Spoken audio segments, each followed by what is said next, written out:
টাকি মাছ দিয়ে ফুলকপি সিম দিয়ে রান্না করবো। দিয়ে দেবো সরিষার তেল, বেশ কয়েকখানি পেঁয়াজ কুচি।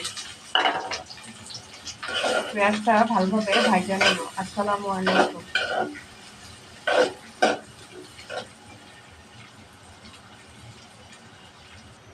পেঁয়াজ ভাজা হয়ে গেছে।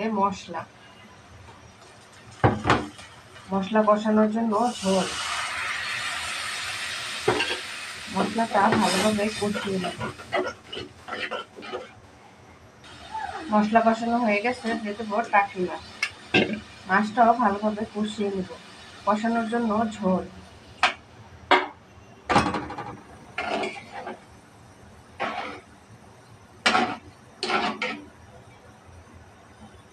মাছ কষানো হয়ে গেছে, বাটিতে তুলে নেব। সিম আর ফুলকপি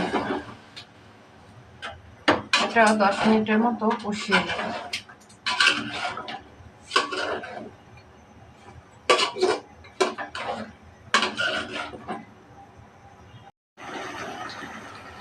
তরকারি কষানো হয়ে গেছে, সিদ্ধ হওয়ার জন্য ঝোল।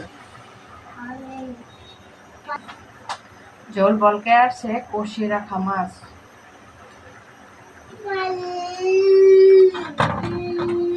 মাছটা দিয়ে আলতোভাবে একটু নাড়াচাড়া করে নেব, যেন মাছ ভেঙে না যায়। ধনিয়া পাতা,